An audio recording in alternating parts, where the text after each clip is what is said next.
Hello friends, आप लोग कैसे हैं? उम्मीद करते हैं आप लोग ठीक होंगे, आप लोग हेल्दी होंगे। फिर से क्वेश्चन किया गया है कि इन्फेक्शियस डिजीज़ और नॉन इन्फेक्शियस डिजीज़ इन दोनों में डिफरेंस क्या होता है। तो डिजीज़ आपको किस तरह से डिजीज़ होती है, कैसे काज होती है डिजीज़, इसको अगर आप देखेंगे तो उसको दो कैटेगरीज होती हैं। एक इन्फेक्शियस डिजीज़ होती है जिसको हम लोग कम्युनिकेबल डिजीज़ भी कहते हैं। एक नॉन इन्फेक्शियस डिजीज़ होती है जिसको हम लोग नॉन कम्युनिकेबल डिजीज़ कहते हैं। इन्फेक्शियस डिजीज़ जो होती है ये कोई बाहरी रीज़न की वजह से होती है, कोई आउटर काज होता है जिसकी वजह से होता है, कोई बैक्टीरिया, वायरस, फंगस, इन सब का इन्फेक्शन होता है। और उनका जब हम पर इन्फेक्शन होता है वो हम पर अटैक करते हैं और हमें इन्फेक्ट करते हैं, तो इस तरह की उनसे जो डिजीज़ होती है वो इन्फेक्शियस डिजीज़ कहलाती है। ये डिजीज़ ऐसी होती है कि इससे एक से दूसरे में फैल सकती है, एक से दूसरे में फैलती है इस तरह की डिजीज़, तो इसको इन्फेक्शियस डिजीज़ कहा जाता है।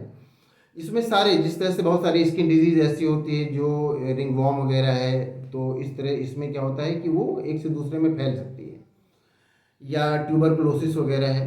तो इस तरह की जो बीमारियां होती हैं वो इन्फेक्शन से होती हैं, तो वो उनको इन्फेक्शियस डिजीज़ कहलाती हैं, जो कि माइक्रोब हमें इन्फेक्ट करते हैं, हम पर अटैक करते हैं, उनके इन्फेक्शन से फैलती है। कुछ डिजीज़ ऐसी होती हैं जो कि इसके उल्टा होती हैं, जो कोई बाहरी फैक्टर उसके लिए जिम्मेदार नहीं होता इस तरह का, मतलब जैसे माइक्रोब्स हैं वो अटैक करें इस तरह से नहीं होता, बल्कि वो इंटरनल फैक्टर्स होते हैं। जैसे हम फूड मटेरियल में कुछ न्यूट्री मटेरियल ना लें, न्यूट्री मटेरियल की कमी हो जाए, तो इस तरह की जो डिजीज़ होती है जिसको हम लोग डिफिशेंसी डिजीज़ कह देते हैं, तो डिफिशेंसी डिजीज़ भी ये नॉन इन्फेक्शियस डिजीज़ है और नॉन कम्युनिकेबल डिजीज़ है। क्योंकि जब हम कोई फूड मटेरियल में कोई न्यूट्रिशन नहीं ले रहे हैं, मान लेते हैं कि हम विटामिन ए नहीं लेते हैं, तो अब उससे किसी और को तो इन्फेक्शन नहीं होगा। अगर हमें विटामिन ए की कमी से नाइट ब्लाइंडनेस हो जाए तो उससे किसी और को, उससे फिर हमारे साथ रहने वाले को वो डिजीज़ नहीं फैलेगी।